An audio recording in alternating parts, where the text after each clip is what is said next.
Magandang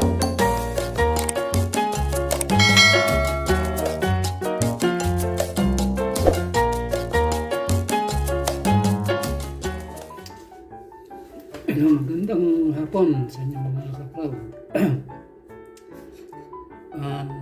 Napanood ko yung interview ni dating Vice President Jojo Marbinoy. Ano ba sabihin na si Pangulong Duterte palpak? Ang lakas niyan loob na sabihin niya yun, isa yung dapat sa sarili niya sabihin niyo siya palpak. May mga problema nung siya naka-Vice President nakaupo. Ilang taon siyang, na taon siyang nanungkulang bilang Vice President. Wala siyang maayos eh. Kaya dapat siya sabihin sa sarili niya na siya yung palpak. Bina, yung maayos ka. Papansin ka kung malapit na eleksyon. Wala nang maniniwala sa'yo. Kahit saan ka sumama, sumama ka pa sa Dilawa sa isang bayanan, tapat daw pamumuno, yun, sumama ka ron. Oh, Binay. Mahis ka, Binay. Tanggapin mo na kasi na mas mausisi si Duterte. Kailangan mo samayin, tanggapin yung katotohanan. Ilang taong kang nanungkula sa Makati, panay, so inabot mo ron. Panay pangungurakat ang pamilya niyo sa Makati.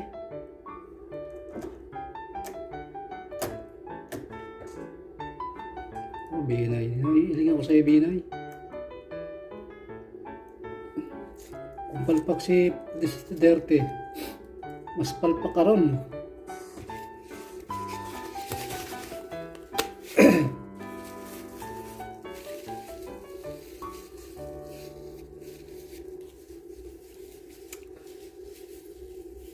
Ano ba naayos mo nung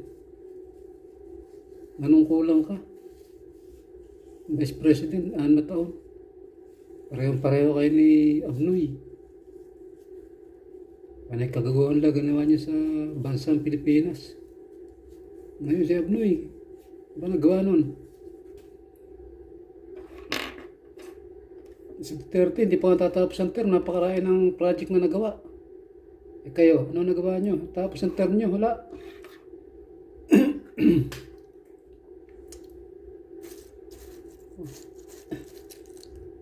Kaya kung lakas ng loob mong sabi ng palpak.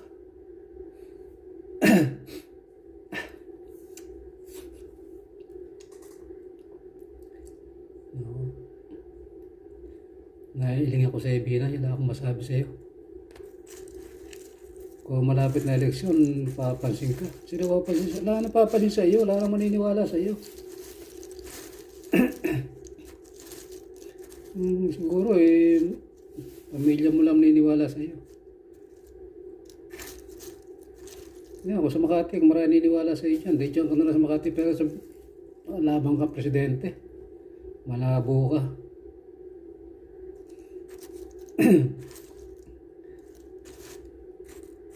Nahimik ka na lang sa bahay mo.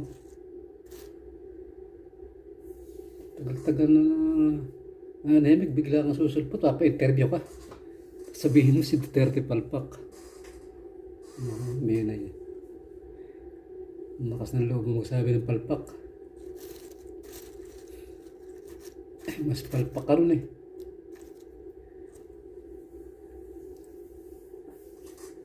Eko.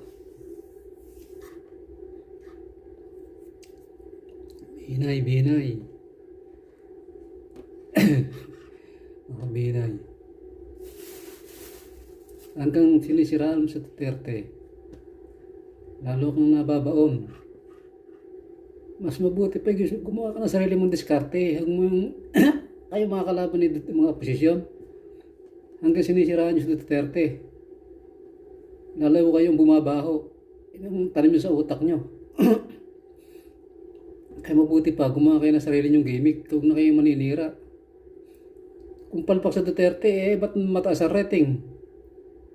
Ba't sinisigaw siya ng tao ngayon na lumaban pa, Vice President? O Dapat siya yung pinipetisyon ng tao, yung si Sara Duterte, o pinipetisyon ng tao na lumaban, tinutulak. Samantalang ikaw, sinusuka na, lumilito ka pa. Sinusuka ka na binay ng tao. Kaya huwag ka na napapansin pa. Naku, makita lang mukha mo sa social media, kakasuka ka na eh.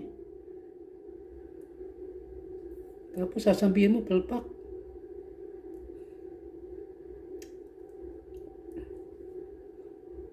Kaya huwag na kayo maninira, gumawa ka ng sarili nyo style. Para makuha nyo yung tiwala sa inyong tao. Pero kung ang gagamitin yung gimmick kay paninira, sisirain si Duterte, babaksak nyo. Wala, anong mangyayari? Anong maniniwala sa inyo? Hanggang binabaksak nyo si Duterte, lalong umaangat.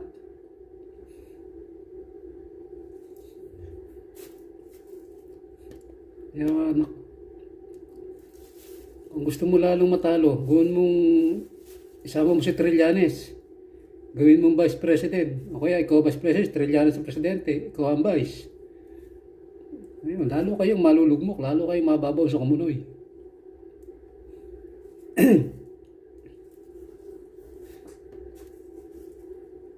Panira ka. Ako, binay. Subukan mo lumaban. Mabuti pa nga, lumabang ka eh. Lumabang ka presidente. Doon malalaman mo kung sino sablay, sino palpak. Hindi, nahamon kita, lumabang ka. Kakaalaman. Ngayon po, babalasahin ni Digong Comelec. Aalisin na yung mga buhaya ron. Yung mga mandaraya sa Comelec, aalisin na. Itong mga buhaya sa Comelec na yun, dapat talaga tanggalin na. Tagal na nagpahirap sa taong bahay nyo, mga buhaya ng Comelec na yun, mga number 1 mandaraya.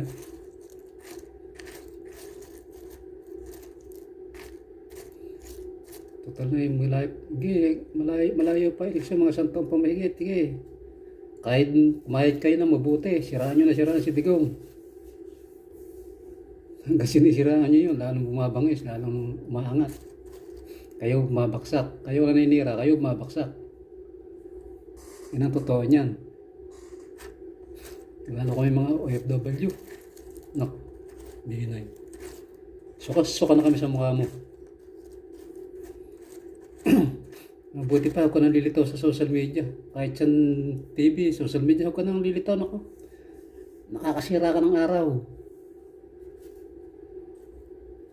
Nakita ka namin, sira-sira ng araw namin sa'yo.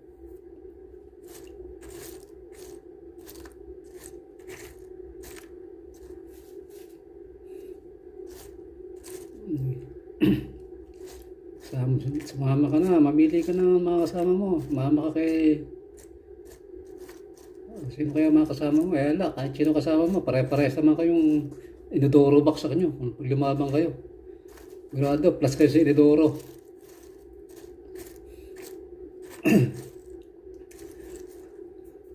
Mabuti pa, manahimik. Gumawa kayo ng gimmick na mabuti. Huwag nyo idami si Digong. Pag dinami nyo yan at paninira gagawin nyo, ngayon para kayo nagtampo sa bigas, tampo sa kanin.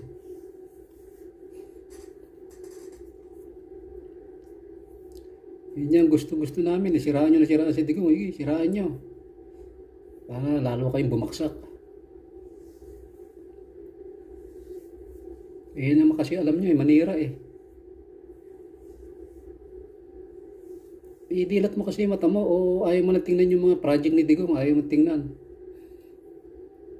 Mulat mo na tanggapin mo yung katotohanan. Walang masama, tanggapin mo yung katotohanan. Talagang mas mahusay sa isang Duterte.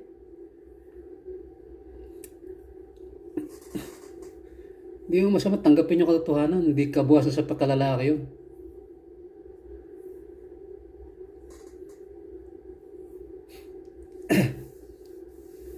Kung nanalo kang presidente, hindi mo naman gagawin yung ginagawa ni Digong ngayon eh. Baka mangurakot ka lang ng mangurakot, ikaw nanalo eh. Hindi mo gagawin yung mga project na yun, hindi mo gagawin yan. Gurado. O ano na gagawin mo.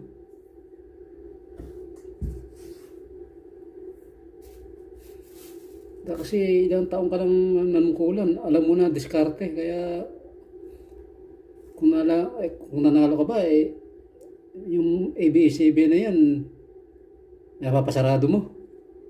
O sige nga. Di sigurado, yung Manila Water na yun, babanggain mo ba yun? Kung ikaw naging presidente? Yung utang ni Digong, yung utang ABS-CBN na bilyon-bilyon, tatablayin mo yun. Bali wala sa iyo. Sigurado, bibigyan mo ng prangkay sa ABS-CBN. Kaya huwag kami binay.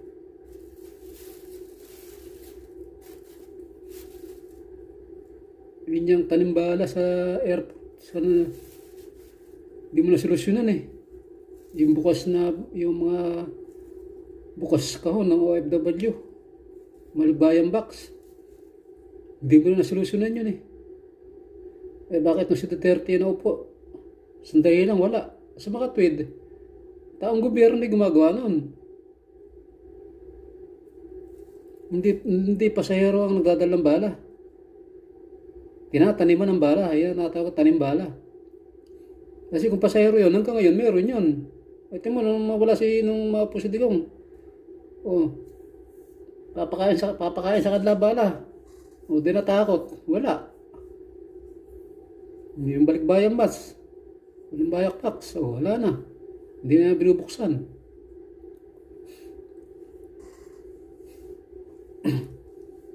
Di ba dati, nakita mo yung mga umuwi sa airport, mga nakabalot ng plastic yung mga maleta. Di ka ba nahiyas sa mga nanunungkulang nakita mo yung mga tao pag-uwi dyan sa Pinas? May balot-balot na plastic yung mga maleta. Parang galing sa bundok yung mga tao. Maleta, naka-plastic pa. Sa takot na mataniman ng bala. Pero ganun pa man, may natataniman pa rin. Ganun katindi, sindikato ng airport natin dati. Timo, nung kayo nakaupo, yung airport natin nasama sa worst airport. Sa buong mundo, sa buong digdig. Pinaka hindi safety, pero naman na po si Digong, yung airport natin nasama sa top 10 na safety na airport. Samantalang kayo noon, pinaka worst na airport, delikadong airport sa buong mundo. Yung mo naman po si Digong, sandali lang, nasama sa top 10 pinaka safety na airport. Kasi Digong mabilis umaksyon. Tira mo yung mga inspektor ng mga sasakay sa LTO, inaksyonan niya agad. Tira mo. Ikaw ba gagawin mo yun? Malabo.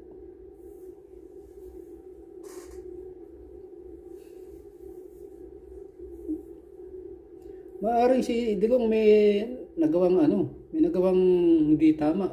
Masablay pa minsan-minsan. Alam naman taong perpekto. Hindi mo maiwasan nyo kahit man tao sino sumasablay. Pero hindi katulad nyo, puro kayo sablay. Mas marami yung sablay nyo kaysa tama. Hindi ko, mas marami yung tama kaysa sablay. Siguro, sa 1,000,000 mali nyo, isa lang sa 1,000,000 sablay nyo, isa lang tama nyo eh. Yung mga nanungkulang kayo eh. Diba, 1,000,000 sablay, isa lang tama nyo. Samantalang si Digong, 1,000,000 tama, isa lang ang sablay nun. Kaya alam nyo na ako nalimit ako napapansin, hindi nyo kami kay Digong, si Digong parang nang yung boboto namin. Kung sakali sila, tsaka yung kung sino man hindi lalaban, sino yung endorso niya, yun ang iboboto namin. Pero ikaw wala. Subukan mo lumaban, hinahamon ka namin, lumabang ka. Sige. Hinahamon ka namin, lumabang ka sa presidente susunod. Doon magkaalaman kung sino ang saan ka pupulutin.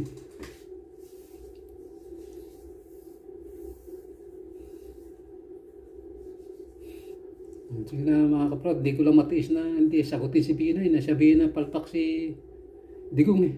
Kakainit ng ulo.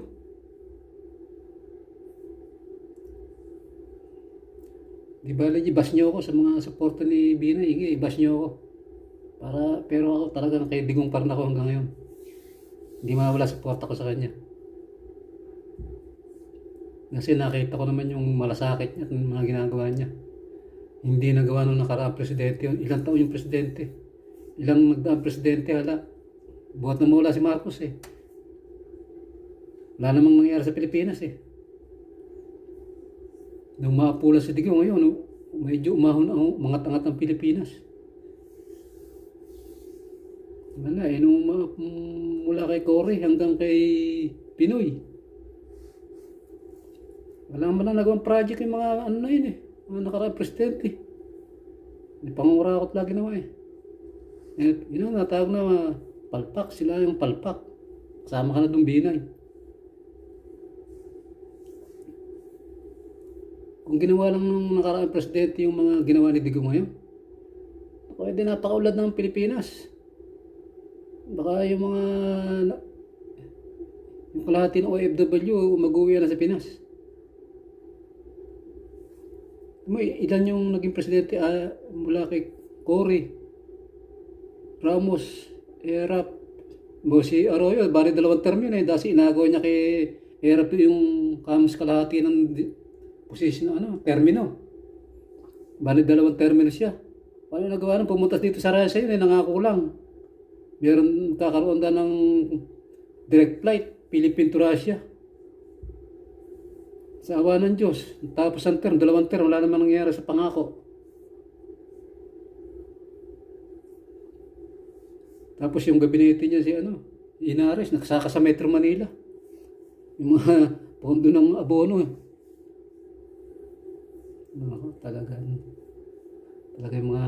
Talagang kung hindi titino yung manunungkulan sa gobyerno, napakaraming nanakawin talaga ng pera. Napakaraming pera talaga nanakawin. Buti nga si Digong kung manungurakot man siya, may nagawa. Kayo, ano nagawa nyo? Display, pa-interview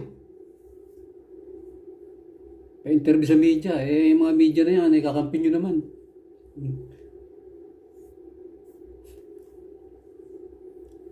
Lahang matinong media. Buti nga nagkaroon na ngayon ng social media. Kung wala, maraming lulukuhin na naman yung mga media na yan. Ngayon, hindi sila makapanloko ngayon.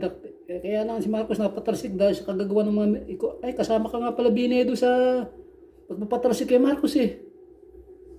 Isa ka dun eh. Alam naman namin nung si Marcos pinatalsik, lalong gaganda Pinas. Nako, baliktad na nangyari. Iniwan ni Marcos na maunlad ng Pinas. Paurong ang nangyari. Baksak. Tinuloy lang ni Cory yung mga project ni Marcos. Ganda sana.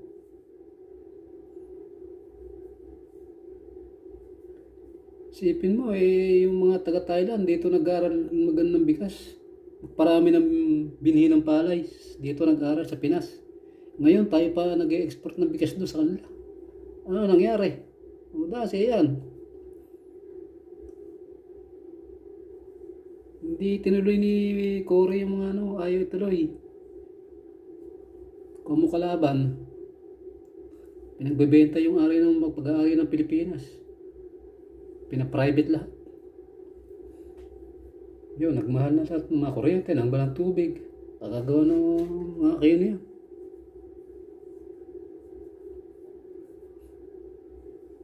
Kaya yung mga nasira-sira na kayo, kaya hindi naman kayo balik. Malabo na kayo. Sige na, sige mga kaproud. Hindi ko lang maiwasan magsalita. Nakakainit ng ulo si Binay. Sabihin palpak sa Digong. Sige, hanggang dito lang. Salamat.